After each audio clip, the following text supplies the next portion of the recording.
At the end of Dark Road, we got introduced to the Child of Destiny. They are said to save the world from darkness and will protect the light. But that's only what player told us. We still don't know who they are, how they were created, and what role they'll serve in the narrative.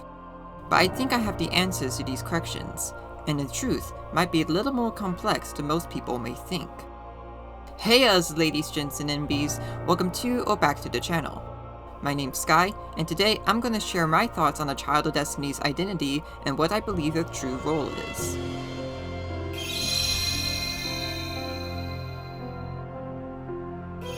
What we know so far. First, let's go over what we already know about the Child of Destiny. Like I mentioned at the beginning of the video, at the end of Dark Road, player tells Xehanort the legend of the Child of Destiny and what they're said to be capable of doing.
They tell Xehanort that the Child of Destiny will 1. Save the world from darkness, 2. Hail from the Isles of Destiny, 3. Be a descendant of Ephemer, and 4. Connect their heart with another to become one. But while Xehanort was a descendant of Ephemer and was raised on the Destiny Islands, he still wasn't able to reach his full potential as a Child of Destiny because he became disillusioned with fulfilling that role, which ultimately led him to become the Seeker of Darkness. He also wasn't able to form a strong unbreakable connection with another person despite having a contender for that role. Xehanort still was able to become a Chosen One, like Luciu said in one of his secret reports, because he still had similar abilities to that of the Child of Destiny and was able to recreate the Keyblade War. Somewhere in the cyclical history of bequeathings, a Chosen One will appear and reenact the Keyblade War. When the scapegoat arrives and takes my Keyblade in hand, this will be the time to take the stage and finish my role. The Lost Masters will awaken. Xehanort's reenactment of the Keyblade War is what set up the events of the Lost Master arc, thanks to the war bringing back the Foretellers, the Black Box, and Luciu getting back No Name. So while Xehanort was an important figure in the series, his status as a semi-Child of Destiny prevented him from truly fulfilling that role. Which brings me to the person I believe is his true Child of Destiny. Riku. Now let's get the obvious clue out of the way, the fact that Riku was the initial wielder of the Kingdom Key. In Cage 1, we learned in Hollow Bastion that Riku was originally meant to wield the Keyblade and not Sora, but his heart became too consumed by darkness to wield it and eventually became Sora's Keyblade. Of course, this is just Cage 1. What about the other games? Well, in Chain of Memories, Riku is given a couple of titles by some of the characters. The organization members called him a Hero of Darkness, and Diz called him a Special Entity. Sora's is not such an interesting existence. The entity that holds true value is Riku, the Hero of Darkness. You are a special entity. You exist between light and dark. You stand in the twilight. Not only that, but in a Chain of Memories Ultimania interview, Nomura even said this about Riku. What Riku is thinking at that point will become clear later. he decides to follow the road in between to achieve a certain goal. Riku's story was about what is my relation with the darkness, but some things, such as what he is, have yet to be explained. Very interesting, don't you think? In Birth by Sleep, both Terra and Aqua were guided by a great light to Destiny Islands, and Terra specifically sensed that light inside Riku, which led him to give Riku the power to wield a Keyblade. And in Kingdom Hearts 3, Riku is seen sacrificing himself to protect Sora, which gave the Guardians a second chance at defeating Xehanort and preventing the light from expiring. He was even stated by Sora to be the light guiding him in a tunnel right after his sacrifice.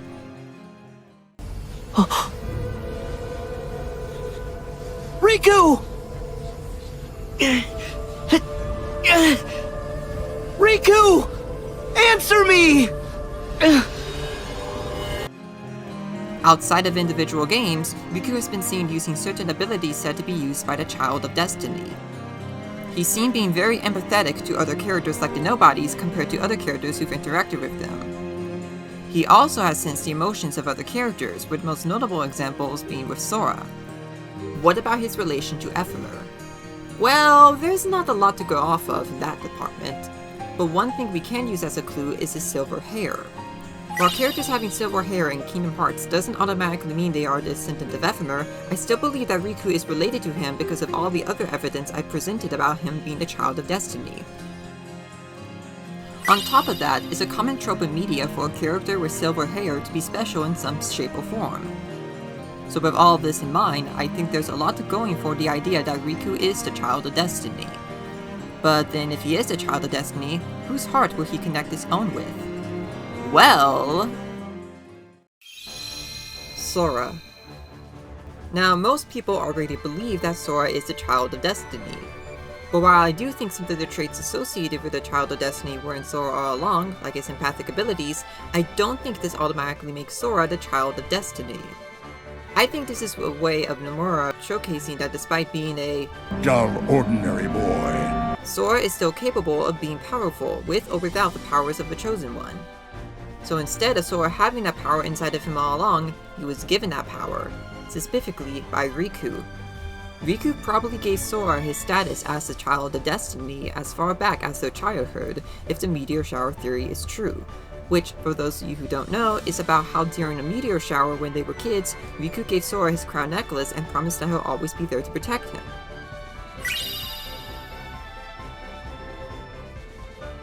Sora has also proven himself to be a worthy user of the Child of Destiny's powers. From him regaining the power of the Keyblade in KH1, to, along with Riku's act of sacrifice, reversing time to prevent the bad ending in KH3 from happening again. And of course, Sora is commonly seen with crown imagery or imagery associated with royalty, which could be an example of Riku giving or sharing his status as a Child of Destiny with him. So while Sora might not be the true Child of Destiny, his role as the one whose heart has been connected with Riku's is still a very important role. I should stress I don't think Sora was always destined to be the one whose heart will be connected with the Child of Destinies. I think either 1, the Child of Destinies will just have to connect their heart with the person they're closest to, or 2, someone besides Sora was meant to be the one whose heart would connect with the Child of Destinies. As for any possible contenders, I'll save those thoughts for another video. Scala ad Caelum. Now, I want to talk about Scala ad Caelum because I think that world might have several clues regarding the Child of Destiny, specifically in Missing Link. Now, we still don't know much about Missing Link's story or what info it will contain in regards to the Child of Destiny, but we can make some educated guesses through a little game called Final Fantasy Type 0. Now, I don't have time to go into detail on how Type 0 might have a huge influence on Kingdom Hearts. I'll point you to Nana's channel and Howler's video if you want to learn more about that subject overall. But what you need to know right now is that some elements and characters in both Type 0 and the Key Saga are very similar, and I think Missing Link will be no different. For those unfamiliar with Type 0, in the world of Orients, a group known as the Academia trains soldiers to one day become Agito, a chosen one who is said to save the world from an apocalyptic event known as Tempest Venice. Now, this is already a parallel to the Foretellers being trained to fight in the Keyblade War and becoming vessels of darkness in order to save the light. But how does this also parallel Missing Link? Well, in a cutscene from the most recent beta test, Freya tells us this. またこの世界には多くの感情や記憶が渦巻いていて、それらに形が与えられたものが先ほど説明したピースです。この異世界の記憶のかけらはとても貴重で、結社間で奪い合いになることもあるんですよ。This makes me believe that just like how the foretellers were made to fight in order to strengthen their hearts to become vessels for the darknesses, the societies of successors would be made to fight in order to strengthen their bloodlines and to gain more potential for one of them to birth the child of destiny. As for who made the societies fight each other, I think it was the Master of Masters. Now, I can't say whether or not he had a direct or indirect involvement in any of the events in Scala, but I do think that he planted the seeds for the societies to fight in some way because he wanted the child of destiny to be born, and was the one who came up with the idea to begin with. I should also note that the Master of Masters chose Ephemer as the one who would be given the Book of Prophecies, meaning that he already had an important plan for him. The best guess for that I could give is that Ephemer could have been an avatar of Kingdom Hearts in some shape or form, but that's just speculation on my part. So now I know what some of you are probably asking. Why would the Master of Masters want to do all of this in the first place? The true purpose of the Child of Destiny. At the end of Union Cross, the Master of Masters tells Luxu that the reason he started the Keyblade War was to strengthen the hearts of his apprentices in order for them and himself to become vessels of the seven most powerful darknesses.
But he didn't say who or what was going to defeat them, at least directly. Hi, Editing Sky here. So I just realized upon rewatching this cutscene while editing this part of the video that the Master of Masters did say that the Lost Masters will have to defeat the darknesses inside their hearts wherever they end up in the future. So technically, he did say what was going to defeat them. And I did check Everglow's translation, which I feel is a better translation in my opinion, and it pretty much implied the same thing. So just needed to make note of that in case anyone points that out in the comments, and also because I like being thorough.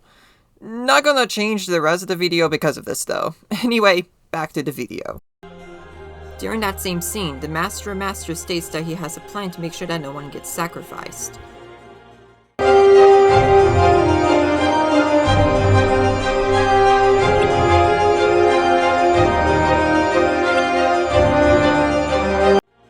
And what could that plan be exactly? Why, to create a being with a strong enough light to combat the darknesses. And this is where the Child of Destiny comes into play. The Child of Destiny will use the powers to fight the Lost Masters, and then, and this is just my guess based on what Master said in Union Cross, use the power of waking to revive them. But that's not the only role I think the Child of Destiny will serve. I also believe that they will also become a vessel for all 7 darknesses that will be inside the Lost Masters. And why do I think this? Well, in Dark Road, Xehanort said this.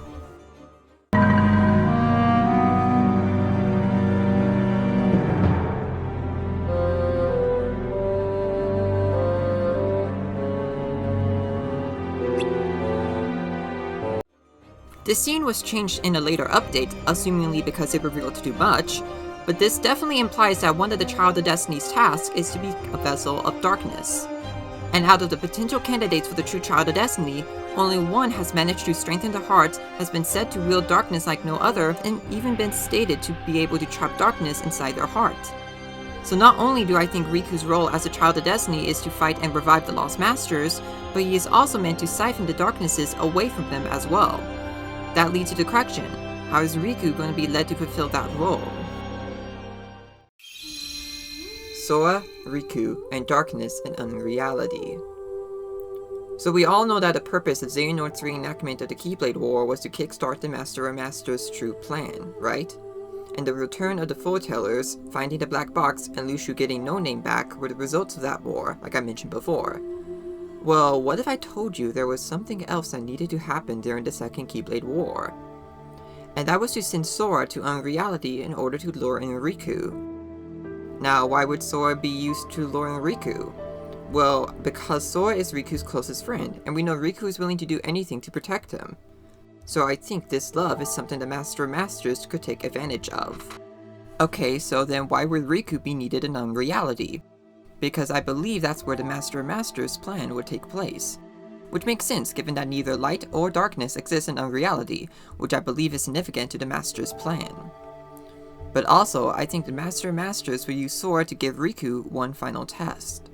As I mentioned in my Broken Heart Theory video, I think Sora has a very strong darkness inside of him, specifically his own darkness that could potentially become a capital D darkness. And I also believe that Vanitas is still inside Sora's heart on top of that, and Vanitas is a capital D darkness himself. I think the Master of Masters will use Sora's broken state to cause him to fall to that darkness, and have Riku save Sora by siphoning his darkness away from him. And if Riku succeeds at that, he will finally be able to fulfill his role as a Child of Destiny. Now, having multiple true darknesses inside of him, plus using the power of waking to save the Lost Masters, sounds like it would have consequences. And I think it will. Because the Child of Destiny is meant to be a sacrificial lamb.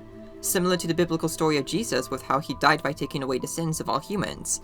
Which, side note, that parallel is even more fitting when you realize that the names of the Lost Masters are inspired by the 7 deadly sins. So if Riku does end up dying, could he be brought back to life? I think so. Just not with light or darkness, but with a force more powerful than either of them. One that has already been used to save loved ones in both Kingdom Hearts and various Disney media. And that force is love. True love conquers all. If there's one thing that Kingdom Hearts proves time and time again, is that a person's love for someone can bring them back together. Whether it's familial, platonic, or romantic, love is a powerful force within the Kingdom Hearts universe. Cage 3 is the biggest example of this, because that game has multiple examples of people who love each other either being reunited or being saved by their loved ones, both in the Disney worlds and with the original characters. But the biggest examples in Cage 3 are how Riku's love for Sora saved him from the Demon Tide, and how Sora's love for his friends brought them back from the dead. So because this trope is used so often in Kingdom Hearts, not to mention it's just common in Disney storytelling overall, I wouldn't be surprised to see it used again in the future. And also, love could be viewed as the representation of a balance between light and darkness, which are representative of a lot of parallel themes like selflessness and selfishness, for example. I highly recommend watching Harlow's video on how love represents this balance in Kingdom Hearts if you want to learn more about that concept. And what relationship in the series best represents this balance between light and darkness and the themes associated with these forces? Sora and Riku's, of course. While we can agree to disagree on what kind of love Sora and Riku have, there's no denying that they both deeply love each other in some way. So with all of this in mind, I believe that if Riku does become a sacrifice in the Master of Masters plan, he will be brought back to life with the power of true love from Sora. And I truly think that Sora's love for Riku would be strong enough to bring him back from the dead. It also helps that Sora has half the Child of Destiny's powers inside of him, and is the one whose heart has been connected with Riku's. And him using that power to bring Riku back to life could be viewed as reclaiming that power for himself and Riku, using it not to serve the light or darkness, but for love, which in a way could be seen as a Child of Destiny's true role. And that's the video. Thinking about the Child of Destiny for this video has been a lot of fun, and I hope you enjoyed what I said in the video. Anyway, thanks so much for watching this. Please consider liking and sharing this video and commenting down below. Subscribe so you don't miss any future videos. Please take care of yourselves and keep on keeping on.